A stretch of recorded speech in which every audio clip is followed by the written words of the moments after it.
રાજકોટના ભગતસિંહ ગાર્ડન પાસેના જર્જરિત ક્વાર્ટર્સ ખાલી કરાવવા મુદ્દે સર્જાયેલા વિવાદનો અંત આવ્યો છે. કોર્પોરેશન દ્વારા નળ અને વીજ કનેક્શન કાપી નાખતા લોકોએ આક્રોશ વ્યક્ત કરી મેયર ચેમ્બર સુધી ધામા નાખ્યા હતા, જેમાં એક વૃદ્ધે ખાડામાં સૂઈ જઈ વિરોધ નોંધાવ્યો હતો. સ્થિતિની ગંભીરતા સમજી મેયર ડોક્ટર નિહલ શુક્લા પોતે બહાર આવી લોકોની રજૂઆત સાંભળી હતી. મેયરે માનવીય અભિગમ અપનાવી જણાવ્યું હતું કે જો કોઈ જાનહાનિ થાય તો તેની જવાબદારી સ્વીકારતું એફિડેવિટ રહેવાસીઓ આપે તો કામગીરી હાલ પૂરતી અટકાવી દેવાશે. આ માટે રહેવાસીઓને 3 મહિનાનો સમય પણ આપવામાં આવ્યો છે. આ નિર્ણયથી ખુશ થયેલા સ્થાનિકોએ મેયરનો આભાર માનતા જણાવ્યું હતું કે આવા સંવેદનશીલ મેયર તેમને પ્રથમવાર મળ્યા છે. લાઇટ કનેક્શન કાપી ગયા, પાણી બી નથી આવ્યું, કાંઈ નથી આવ્યું, અને અમે લોકો તો કામે ગયા હતા, તો આ લોકો પાડવા આવ્યા તો અમારે શું કરવાનું? આ લોકો ઓચિંતો આવ્યા છે, સવારના પાણી કાપી ગયા છે, ગરમી આટલી છે, પાણી વિના અમે કરીએ શું અત્યારે? અને ડાયરેક્ટ આવીને એ લોકો બધા પાડવા માંડ્યા છે. 1 નંબર બ્લોકમાં બધું ઉપરનું આપેલી હતી પહેલા, પણ અમે રિનોવેશન કરવાનો અમને ટાઈમ તો જોઈએ ને. અમે તરત અમે નાના માણસ અમે ત્યારે ક્યારથી રિનોવેશન કરાવીએ અમે લોકો? અમારે પાણી ને લાઇટ અમારે બે જોઈએ. મેયર હજી ત્યાં વાત થાય ચાલુ છે અત્યારે, વાત ચાલુ છે અત્યારે. મારું નામ ફિરોજભાઈ છે, સેક્રેટરી છું. હવે આજની તારીખમાં ડિમોલેશન માટે એક બ્લોક નો ખૂણો પાડીને ડિમોલેશન શરૂ કર્યું અને નળ કનેક્શન કપાત કર્યા. અને બહેનોને બધાએ અમને રજૂઆત કરી કે આવી રીતે છે, અમે સ્થાનિકો જઈ. તો એના માટે થઈને અમે નેહલભાઈને ફોન કર્યો. એને નેહલ સાહેબને મળ્યા. રાજકોટના મેયર શ્રી નેહલભાઈએ અમને 4 મહિનાનો સમય આપ્યો. દિવાળી સુધીમાં જે કાંઈ જર્જરિત છે એ રિપેરિંગ કરાવી લેવા. તો એના માટે થઈ અને નેહલ સાહેબનો અમે ખૂબ ખૂબ આભાર માનીએ છીએ. સાથે રાજકોટ શહેર ભાજપના શ્રી માધવભાઈ અમને સહકાર આપેલ છે. પછી અમારા ત્યાંના ધારાસભ્ય શ્રી દર્શિતાબેન શાહે, પછી સ્ટેન્ડિંગના ચેરમેને સાહેબ પીપળિયા સાહેબે પણ અમને સહકાર આપ્યો છે અને સમય આપ્યો છે. એ સમય દરમિયાન જે બ્લોકો છે તે અમે રિપેર કરાવી લેશું. અને એ સમય દરમિયાન અમારી પાસે એક એફિડેવિટ પણ માંગેલ છે કે ખાસ એટલા બધા ભયજનક નથી, પણ ક્યાંક ભયજનક હોય, ચોમાસામાં એવી કોઈ ઘટના બને તો જે તે ક્વાર્ટર ધારક, બ્લોક ધારક અહીંયા જમા કરાવી દઈએ કે ભાઈ એવી કોઈ ઘટના બને તો જવાબદાર તમે પોતે. તો એ સ્વાભાવિક છે. અને બીજું કે ગૃહ નિર્માણ બોર્ડ છે, તે પણ વીમો લે છે અમારી પાસે. તો તેની પણ અમુક ફરજ જવાબદારી બને છે. આ જેને યોજના બનાવી ગુજરાત ગ્રામ્ય ગૃહ નિર્માણ બોર્ડ, એનો અમને સહકાર મળતો નથી. અમે વારંવાર હપ્તા ભરીએ છીએ, આ છે તે છે. અમે એમને પણ રજૂઆત કરીએ છીએ કે અમને રિપેરિંગ માટે થાય અને જે કાંઈ મદદ કરતી હોય એ મદદ અમને આપો. મેયર સાહેબે અમને દિવાળી સુધીનો સમય આપેલો છે.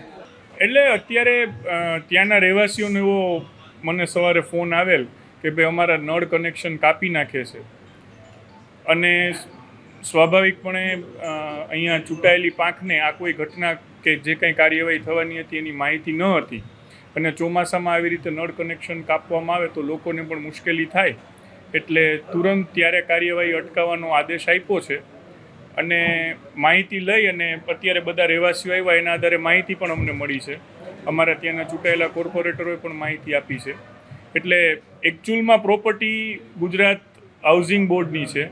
કોર્પોરેશનને પ્રોપર્ટીના સ્ટ્રક્ચર સાથે સીધું કોઈ લેના દેના છે નહીં, પરંતુ નબળા બાંધકામને લીધે કોઈ જાનહાનિ ન થાય આ માટેનો જે વિષય છે એની તકેદારી લેવી જરૂરી છે. એટલે એના માટે કે લોકોનું એફિડેવિટ માંગ્યું છે, એફિડેવિટ આપી દેશે. એના આધારે નક્કી કરશું કે કોના મકાન ઉપર કઈ કાર્યવાહી કરવી. અમારી ચૂંટાયેલી પાંખ દ્વારા દરેક સૂચના નથી અપાતી હોતી, કારણ કે એડમિનિસ્ટ્રેટિવ પાંખ એની રીતે આકલન કરીને કામ કરતી હોય છે. ચૂંટાયેલી પાંખનો સમય મર્યાદા નિશ્ચિત હોય છે, એટલે બદલાતી રહેતી હોય. એટલે જૂની બોડીમાં કોઈ નિર્ણય લેવાનો હોય તો કદાચ નવી બોડીને ના ખબર હોય, પરંતુ વહીવટી પ્રક્રિયા છે અને હંમેશા લોકોના હિતને ધ્યાનમાં રાખીને અમે કામ કરતા હોઈએ છીએ. માટે અત્યારે આ નિર્ણય લીધો છે. એ લોકોએ દિવાળી સુધીનો માગ્યો છે, 3 મહિનાનો, 4 મહિનાનો. તો સ્વાભાવિક છે રિપેરિંગ કરવામાં એટલો જાય, પરંતુ સૌથી અમારે સુનિશ્ચિત એ કરવાનું છે કે કોઈને કંઈ ઈજા ન થાય કે જાનહાનિ ન થાય. એ સુનિશ્ચિત કરીને જે કંઈ નિર્ણય લેવાના હશે લેશું. સ્વાભાવિક છે મકાન ન પાડે એવો સુપ્રીમ કોર્ટનું પણ ગાઈડલાઇન છે. એફિડેવિટ ધારકની જ હોય, કોર્પોરેશનની બનતી હોય તો કોર્પોરેશનની થાય. પ્રી મોન્સૂન કાર્યવાહીમાં એક ભયજનક જે ઢાંચો હોય છે એને પાળવાની એક ગવર્મેન્ટની ગાઈડલાઈન છે કે જેના લીધે લોકોને જાનહાની ન થાય, કારણ કે વરસાદ પડે તો એ પાણી પાયામાં ઘૂસે કે બીજું ત્રીજું ટેકનિકલ ફોલ્ટ આવે તો મકાન આપોઆપ ધસી જતું હોય છે. આની જે ગાઈડલાઈન છે એના અનુસાર જ કોર્પોરેશનના કર્મચારીઓ કાર્યવાહી કરતા હોય છે.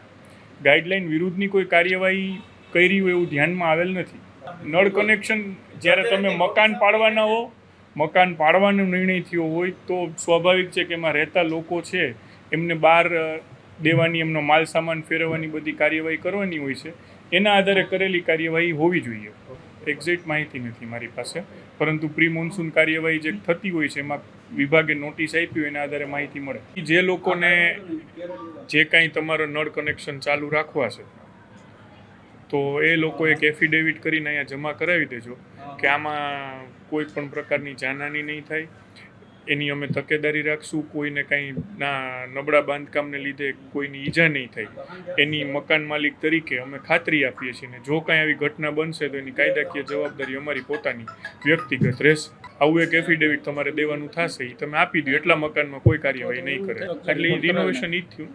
રીડેવલપમેન્ટ અમારો વિષય નથી, પણ આ તમારે આટલું તો દેવું પડશે ને. અરે તમે સિમ્પલ આ જ લખી દો, એ જ હું કહું છું કે અમે રિપેરિંગ અમારા સ્વખર્ચે કરાવીએ છીએ.